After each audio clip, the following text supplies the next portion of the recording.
Hi friends, ಎಲ್ರಿಗೂ ನಮಸ್ಕಾರ. ನಾನು ಇದನ್ನು ಒಂದು ಸ್ಪೆಷಲ್ ರೆಸಿಪಿ ಮಾಡ್ಕೊಂಡಿದ್ದೀನಿ. ಇದು ಬಾಣಂತಿಯರು ಕೂಡ ತುಂಬಾ ಒಳ್ಳೆಯ ರೆಸಿಪಿ ಅಂತ ಹೇಳ್ಬಹುದು. ಒಳ್ಳೆ ಸಾಂಬಾರು ಬಾಣಂತಿಯರು ಕೊಡೋ ರೀತಿಯಲ್ಲೇ ಮಾಡಿದ್ದೀನಿ. ಇದನ್ನು ನಾರ್ಮಲಾಗಿ ಎಲ್ಲರೂ ಉಪಯೋಗಿಸ್ಕೊಳ್ಬಹುದು. ಸ್ವಲ್ಪ ಹೀಟು ಈ ಸೊಪ್ಪುಗಳು ಬಳಸಿರೋದು, ಹಾಗಾಗಿ ಈ ಚಳಿಗಾಲಕ್ಕೆ ಅಥವಾ ಮಳೆಗಾಲಕ್ಕೆ ಕಫ ಆಗಿದ್ದರೆ ಮಾಡಿಸಿದಂಥ ಸಾಂಬಾರಿದು. ಈ ಸೊಪ್ಪುಗಳೇನೋ ಸಿಕ್ಕರೆ ದಯವಿಟ್ಟು ಇದನ್ನು ಮರಿದಂಗೆ ಒಂದು ಸಲ ಮಾಡ್ಕೊಳ್ಳಿ. ಮಾಡೋದು ಹೇಗೆ ಅಂತ ನೋಡೋಣ. ಮೊದಲಿಗೆ ನಾನಿಲ್ಲಿ ಗಣಕೆ ಸೊಪ್ಪು ತೊಗೊಂಡಿದ್ದೀನಿ. ಗಣಕೆ ಸೊಪ್ಪು ಅಂದರೆ ಎಲ್ರಿಗೂ ಗೊತ್ತಿರುತ್ತೆ, ಕೆಲವರಿಗೆ ಬಾಣಂತಿಯರಿಗೆ ಜಾಸ್ತಿ ಕೊಡ್ತಾರೆ ನಮ್ಮ ಕಡೆ ಸೈಡ್ನಲ್ಲಿ, ರಾಮನಗರ ಅಥವಾ ಬೆಂಗಳೂರು ಗ್ರಾಮಾಂತರ ಪ್ರದೇಶಗಳಲ್ಲಿ. ಈ ರೀತಿ ಬೀಜ ಮತ್ತು ಹೂವುಗಳಿರುತ್ತೆ. ಇದು ಗಣಕೆ ಸೊಪ್ಪು, ಕಾಕಮಾಚಿ ಸೊಪ್ಪು ಅಂತ ಕೂಡ ಕರೀತಾರೆ. ಇದನ್ನು ಸ್ವಲ್ಪ ಐಡೆಂಟಿಫೈ ಮಾಡಬಹುದು ನೀವು. ಮಾರ್ಕೆಟಲ್ಲಿ ಕೂಡ ಸಿಗುತ್ತೆ. ಇದು ಕುಪ್ಪೆ ಸೊಪ್ಪು ಅಂತೇಳಿ. ಇದು ಮಕ್ಕಳು ಕಫ ಆದಾಗ, ತುಂಬ ಶೀತ ನೆಗಡಿ ಜ್ವರ ಏನಾರು ಬಂದಾಗ ಕೂಡ ಇದು ಕಷಾಯನ ಹಾಕ್ತಾರೆ ಮಕ್ಕಳುಗಳಿಗೆ. ಹಾಗೆ ಇದನ್ನು ಬಾಣಂತಿಯರಿಗೆ ಅಂತ ಮಾಡೋದ್ರಿಂದ ಫೀಡಿಂಗ್ ಮಾಡೋಂಥ ಬಾಣಂತಿಯರಿದ್ದರೆ ಅವ್ರಿಗೆ ತುಂಬಾ ಅನುಕೂಲ ಆಗುತ್ತೆ. ಶೀತ ಕೂಡ ಆಗೋದಿಲ್ಲ. ಸ್ವಲ್ಪ ಹೀಟಾಗಿರುತ್ತೆ ಎರಡೂ ಸೊಪ್ಪುಗಳನ್ನು.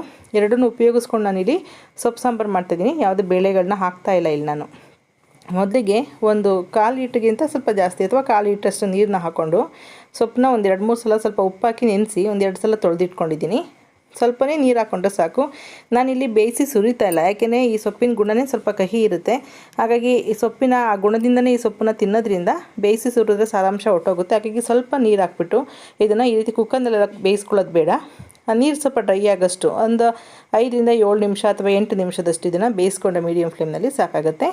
ನೋಡಿ, ಈ ರೀತಿ ಸ್ವಲ್ಪ ಉಲ್ಟಾ ಸೀದಾ ಮಾಡಿಕೊಂಡು ಸೊಪ್ಪನ್ನೆಲ್ಲ ಸ್ವಲ್ಪ ಬೇಯಿಸ್ಕೊಳ್ಳಿ. ಯಾಕೆಂದರೆ ನಾವು ಇದನ್ನು ರುಬ್ಬಬೇಕಾಗುತ್ತೆ. ಹಾಗಾಗಿ ಸ್ವಲ್ಪ ಬೇಯಿಸಿ ಇಟ್ಕೊಳ್ತಾ ಇದ್ದೀನಿ. ಸ್ವಲ್ಪ ತಣ್ಣಗಾಗೋದಕ್ಕೆ ಬಿಟ್ಕೊಳ್ಳೋಣ. ಅಷ್ಟರಲ್ಲಿ ಇದಕ್ಕೆ ಬೇಕಾದಂಥ ಮಸಾಲೆ ರೆಡಿ ಮಾಡ್ಕೊಳ್ಳೋಣ. ತುಂಬ ಸಿಂಪಲ್ಲು. ನಾನಿಲ್ಲಿ ಹಸಿ ತೆಂಗಿನಕಾಯಿ ತುರಿ ತೊಗೊಂಡಿದ್ದೀನಿ. ಬಾಣಂತಿಗೆ ಮಾಡೋದಾದರೆ ದಯವಿಟ್ಟು ಒಣ ಕೊಬ್ಬರಿನ ಉಪಯೋಗಿಸ್ಕೊಳ್ಳಿ.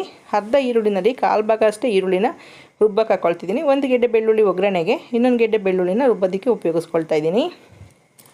ತುಂಬ ಸಿಂಪಲ್ಲು. ಇಷ್ಟೇ ಸಾಮಗ್ರಿಗಳು. ನಾವು ಸೊಪ್ಪು ಸಾರು ಮಾಡ್ದಂಗೆಲ್ಲ ಜಾಸ್ತಿ ಬೇಳೆ ಸಾಂಬಾರು ಪುಡಿ ಎಲ್ಲ ಹಾಕ್ತಾಯಿಲ್ಲ ಇಲ್ಲಿ ನಾನು. ಈರುಳ್ಳಿ, ಬೆಳ್ಳುಳ್ಳಿ, ತೆಂಗಿನಕಾಯಿನ ಮೊದಲು ತರಿಯಾಗಿ ಈ ರೀತಿ ಪೇಸ್ಟ್ ಮಾಡ್ಕೊಳ್ತಾ ಇದ್ದೀನಿ. ಇದಕ್ಕೆ ಸ್ವಲ್ಪ ಬೇಯಿಸಿರೋಂಥ ಸೊಪ್ಪಿರುತ್ತಲ್ಲ, ಅದರಲ್ಲಿ ನೀರು ಜಾಸ್ತಿ ಇದೆ, ಅದೇ ನೀರನ್ನ ಹಾಕ್ಕೊಳ್ಳಿ. ನಂತರ ಸೊಪ್ಪನ್ನ ಹಾಕ್ಕೊಂಡು ನುಣ್ಣಗೆ ರುಬ್ಕೋಬೇಕು. ನೀರು ನೋಡಿ, 1 ಸ್ಪೂನಷ್ಟು ಅಷ್ಟೇ ಮಿಕ್ಕಿದೆ. ಅಷ್ಟು ನೀರು ನಮಗೆ ಎಷ್ಟು ಬೇಕಾಗುತ್ತೆ ನೋಡಿಕೊಂಡು, ಅಥವಾ ಸೊಪ್ಪು ಬೇಯಿಸಿ ತುಂಬ ನೀರು ಮಿಕ್ಕಿದೆ ಅಂದರೂ ಕೂಡ ನೀವು ರುಬ್ಬೋದಕ್ಕೆ ಹಾಕ್ಕೊಳ್ಳಿ, ಅಥವಾ ಸಾಂಬಾರು ಕೂಡ ಅದೇ ನೀರನ್ನ ಉಪಯೋಗಿಸ್ಕೊಳ್ಬಹುದು. ಆದಷ್ಟು ಇದನ್ನು ನುಣ್ಣಗೆ ರುಬ್ಕೋಬೇಕಾಗತ್ತೆ. ನಾನು ಸೊಪ್ಪು ಸಾರಲ್ಲಿ ಸಬ್ಬಸಿಗೆ ಮತ್ತು ಗಣಕೆ ಸೊಪ್ಪನ್ನು ಮಾತ್ರ ನಾನು ನುಣ್ಣಗೆ ರುಬ್ಕೊಳ್ಳೋದು. ಅದು ತರಿ ಇದ್ದರೆ ಚೆನ್ನಾಗಿರಲ್ಲ. ಹಾಗಾಗಿ ನಾನಿಲ್ಲಿ ಧನಿಯದ ಪುಡಿ ತೊಗೊಳ್ತಾ ಇದ್ದೀನಿ. ಪ್ಯೂರ್ ಧನಿಯದ ಪುಡಿ 1.5 ಸ್ಪೂನಷ್ಟು, ಹಚ್ಚ ಖಾರದ ಪುಡಿ 1/4 ಸ್ಪೂನಷ್ಟು, ಅಥವಾ ನಿಮ್ಮ ಖಾರ ಎಷ್ಟು ಬೇಕೋ ಅಷ್ಟು, ಹಳದಿ ಪುಡಿ 1/4 ಸ್ಪೂನಷ್ಟು, ಇಷ್ಟನ್ನು ಹಾಕ್ಕೊಂಡು ನುಣ್ಣಗೆ ಮತ್ತೆ ಇನ್ನೊಂದು ಸಲ ರುಬ್ಕೋಬೇಕಾಗತ್ತೆ. ಒಗ್ಗರಣೆ ಕೂಡ ತುಂಬ ಸಿಂಪಲ್ಲು. ಎಣ್ಣೆ 1 ಸ್ಪೂನಷ್ಟು, ತುಪ್ಪ 1 ಸ್ಪೂನಷ್ಟು ಹಾಕ್ಕೊಂಡಿದ್ದೀನಿ. ಸ್ವಲ್ಪ ಬಿಸಿಯಾದ ನಂತರ ಸಾಸಿವೆ ಹಾಕ್ಕೊಳ್ತಾ ಇದ್ದೀನಿ. ಹಾಗೆ ಒಂದು ಒಣಮೆಣಸಿನ್ಕಾಯಿನ ಮುರ್ದು ಹಾಕ್ಕೊಳ್ತಿದ್ದೀನಿ. ಜಜ್ಜಿರೋಂಥ 1 ಗೆಡ್ಡೆ ಬೆಳ್ಳುಳ್ಳಿ, ಹಾಗೆ ಒಂದು 1/4 ಭಾಗದಷ್ಟು ಈರುಳ್ಳಿ ಇತ್ತಲ್ಲ, ಅದನ್ನು ಕೂಡ ಹಾಕ್ಕೊಂಡು ಚೆನ್ನಾಗಿ ಇದನ್ನು ಸ್ವಲ್ಪ ಬೆಳ್ಳುಳ್ಳಿ ಸ್ವಲ್ಪ ಕಲರ್ ಚೇಂಜ್ ಆಗೋಷ್ಟು ಚೆನ್ನಾಗಿ ಇದನ್ನು ಫ್ರೈ ಮಾಡ್ಕೊಳ್ಳಿ. ನಲ್ಲಿ ಎಣ್ಣೆ ತುಪ್ಪ ಕೂಡ ಜಾಸ್ತಿ ಬಳಸಿಲ್ಲ. ನಿಮ್ಗೆ ಬೇಕಾದರೆ ತುಪ್ಪನೇ ಸ್ವಲ್ಪ ಕ್ವಾಂಟಿಟಿ ಜಾಸ್ತಿ ಮಾಡ್ಕೊಳ್ಳಿ. ಇದು ಸ್ವಲ್ಪ ಕಲರ್ ಚೇಂಜ್ ಆದ ನಂತರ ನಾವೇನು ರುಬ್ಬಿರ್ತೀವಿ ಆ ಪೇಸ್ಟನ್ನು ಹಾಕ್ಕೊಳ್ಳೋಣ. ಸೊಪ್ಪು, ಧನಿಯದ ಪುಡಿ, ಖಾರದ ಪುಡಿ ಎಲ್ಲ ರುಬ್ಬಿದ್ದೀವಲ್ಲ, ಅದನ್ನು ಹಾಕ್ಕೊಳ್ಳೋಣ. ಇಲ್ಲಿ ಒಂದು ಗಮನದಲ್ಲಿ ಇಟ್ಕೋಬೇಕಾಗಿರೋದು ಅಂಶ ಅಂದರೆ ನಾವಿಲ್ಲಿ ಬೇಳೆ ಹಾಕ್ತಿಲ್ಲ ಮತ್ತು ಯಾವುದೇ ಕಾಳುಗಳನ್ನ ಇಲ್ಲಿ ಉಪಯೋಗಿಸ್ತಿಲ್ಲ. ಹಾಗಾಗಿ ನೀರನ್ನ ನೋಡ್ಕೊಂಡು ಬಳಸ್ಕೊಳ್ಳಿ. ತುಂಬ ತೆಳುವಾದರೂ ಕೂಡ ಇದು ಸಾಂಬಾರು ಚೆನ್ನಾಗಿರೋದಿಲ್ಲ. ಈ ಸೊಪ್ಪು ಹೀಟು ಅಂತ ಆವಾಗಲೇ ಹೇಳಿದ್ನಲ್ಲ, ಸ್ವಲ್ಪ ಉಷ್ಣಾಂಶ ಜಾಸ್ತಿ ಇರುತ್ತೆ.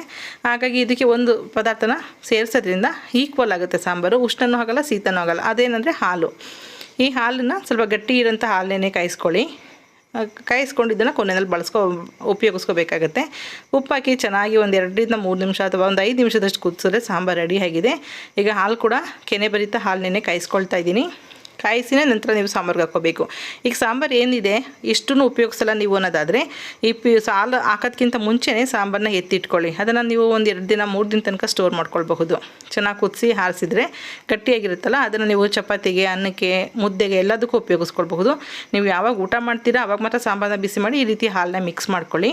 ಹಾಲು ಮಿಕ್ಸ್ ಮಾಡಿ ತುಂಬ ಹೊತ್ತು ಇಟ್ಬಿಟ್ರೆ, ಅದೇ ಪಾತ್ರೆಯಲ್ಲಿ ಯಾವುದನ್ನ ಹುಳಿ ಸಾಂಬಾರು ಮಾಡಿದರೆ ಸಾಂಬಾರು ಹೊಡೆದೋಗುತ್ತೆ, ಟೇಸ್ಟ್ ಚೇಂಜ್ ಆಗುತ್ತೆ. ನೀವು ಸಾಂಬಾರನ್ನ ಯಾವಾಗ ಊಟಕ್ಕೆ ಉಪಯೋಗಿಸ್ಕೊತೀರ ಆವಾಗ ಹಾಲನ್ನ ಕಾಯಿಸಿ ಬಿಸಿ ಮಾಡಿ ಚೆನ್ನಾಗಿ ಹಾಕ್ಕೊಂಡು ಒಂದು ಕುದಿಸ್ಕೊಳ್ಬಹುದು, ಅಥವಾ ಹಾಲು ಹಾಕ್ತೆ ಕೂಡ ತಿನ್ನಬಹುದು. ತುಂಬಾ ಒಳ್ಳೆ ಸಾಂಬಾರು ರೆಸಿಪಿ ಇದು. ಶೀತ, ನೆಗಡಿ, ಕೆಮ್ಮು ಯಾರೇ ಇದ್ದರೂ ಕೂಡ, ಅಥವಾ ಈ ಸಿಕ್ಕಿದ್ರೆ ಈ ಚಳಿಗಾಲ ಮಳೆಗಾಲದಲ್ಲಿ ಸೊಪ್ಪನ್ನ ದಯವಿಟ್ಟು ಉಪಯೋಗಿಸಿ. ಬೇಯಿಸಿ ಸುರಿಬೇಡಿ, ಅದರ ಅಂಶಗಳೆಲ್ಲ ಹೊರಟೋಗುತ್ತೆ. ಸ್ವಲ್ಪ ಕಹಿ ಇದೆ ಅಂದರೆ ಈ ರೀತಿ ಹಾಲು ಹಾಕ್ಕೊಳ್ಳಿ. ಇದಕ್ಕೆ ಸ್ವಲ್ಪ ಬೆಲ್ಲ ಕೂಡ ಹಾಕ್ಕೊಳ್ಬಹುದು, ಒಂದು 1/4 ಸ್ಪೂನಷ್ಟು. ಟೇಸ್ಟ್ ಸ್ವಲ್ಪ ಚೇಂಜ್ ಆಗುತ್ತೆ. ಸ್ವಲ್ಪ ಸ್ವೀಟ್ ಇರೋದ್ರಿಂದ ಕಹಿ ಕೂಡ ಕಡಿಮೆ ಆಗುತ್ತೆ. ಇದಕ್ಕೆ ನೀವು ನಾರ್ಮಲಿ ತಿನ್ನೋದಾದರೆ ಅವರೆಕಾಳು, ಕಡಲೆಕಾಳನ್ನ ಹುರಿದು ಕೂಡ ಹಾಕ್ಕೊಳ್ಬಹುದು. ನೋಡಿದ್ರಲ್ಲ, ಮುದ್ದೆ ಜೊತೆಗೆ ಎಷ್ಟು ಸಖತ್ತಾಗಿದೆ ಅಂತೇಳಿ ನೀವು ಕೂಡ ಒಂದ್ಸಲ ಟ್ರೈ ಮಾಡಿ. ಹಾಗೆ ನಿಮ್ಮ ಅಭಿಪ್ರಾಯ ಅನಿಸಿಕೆಗಳನ್ನ ಕಮೆಂಟ್ ಮೂಲಕ ತಿಳಿಸಿ.